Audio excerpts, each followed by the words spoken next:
This is our Forex blog for January 12th, 2012. And like most days, we want to buy the strongest currencies versus the weak and sell the weakest versus the strong. Our real-time tools are made up of multiple different statistical trend tools averaged together into one easy-to-read histogram. And underneath that, we have the daily, weekly, monthly trend. So the dollar, you can see, has a very weak daily, weekly, monthly trend. Has a little bit of weakness last night until about 5. And then it resumes its weak side. The Australian has quite a bit of strength on all time frames. The New Zealand actually, even though the weekly monthly trend are up very strongly, it has and experiences weakness.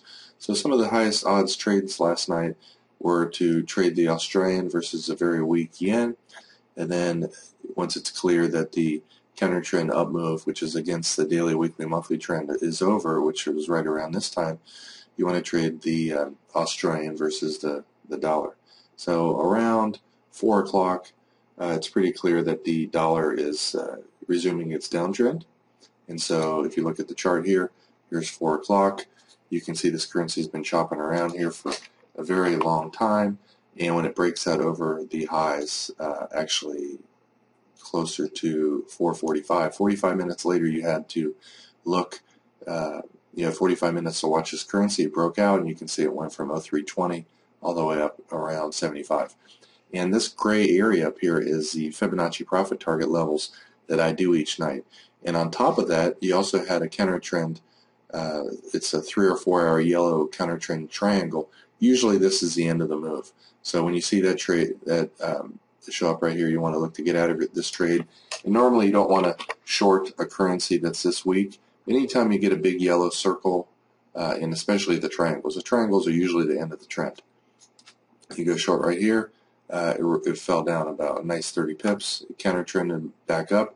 You go short here, you probably would have got out of that trade with a 5 pip loss. You shorted it again here, and it went down another 40 pips. These are usually the end of the move, and it's usually going to reverse from that point on. When you see trend reversal triangles, you might see 1 or 2 of these per month in any given currency at the most. It's a very rare signal. It's also extremely highly accurate.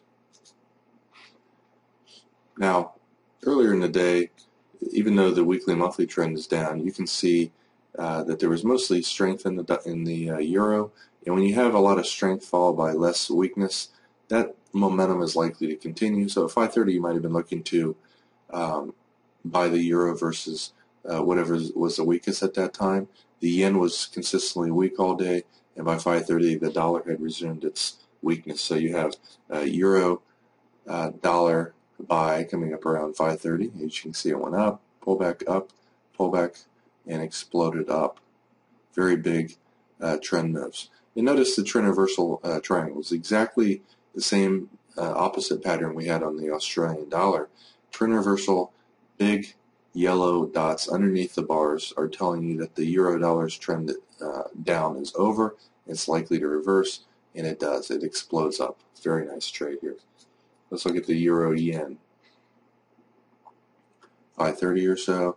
And the upper containment bands, usually when it hits these, that's when it runs out of steam and it reverses. As you can see yesterday, reversed, ultimately reversed up. You don't want to buy too many times above the upper containment bands. The only time I really will is if the weekly monthly trend are in that direction, because it's more likely to reverse. So you could have actually traded this up, got out of your trades here at the very likely maximum high, did a little counter trend trades for small 5 to 15 pip scalps, and when hourly moving average gets hit after a nice trend, usually it finds support, and you can see that's what happened here. You always want to be careful. Here's the previous week's low. Very key support resistance. Underneath that's more likely to go down. Above it's more likely to go up. So once it broke back above here, you could have went long again, but I would have been out of this trade right here. And you can see it went up a little bit more than that. You can always draw your fibs on a move like this. And when a currency's weekly, monthly trend are down, you can usually, when it's above the upper white containment band, get short somewhere between the first and second fib target. For quick little scalp trades. You might have been short at 44. It pulled back, and when it started going up, you're out here at 24. Nice little easy 20 pip move. trading in the direction of the longer-term weekly, monthly trend. Even though today's trend is up, the longer-term trend is down, and so there's likely to be some profit taking up here at the highs.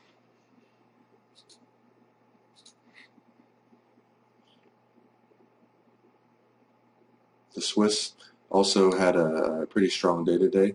The weekly trend also shifted up, and so when the dollar was weak, selling the dollar Swiss made a lot of sense. And notice the counter trend sell signals up here are giving you the clues to sell it. It's underneath the hourly. This is a very high probability trade right here. And when it worked its way right up just a few measly pips from the hourly, very high probability trade as well. From the highs of last night to the lows of this morning, this is a 50% Fibonacci level, and that's a very high probability trade. The weekly trend is down. The monthly trend, unfortunately, is up. Anytime the weekly is down, the monthly is up, and the price is underneath the hourly and you're looking to sell it, don't go overboard with the number of lots you trade. Trade a reasonable amount. If the weekly and monthly trend are down, you can trade a little bit more lots because the odds are in your favor. You're short, and you can see how well our trailing stop did. It got you out all the way down here at 52. It would have been short somewhere at 09. It's about a 60 pip win right there. Using the currency meter, weak dollar, strong Swiss, that's how you use it.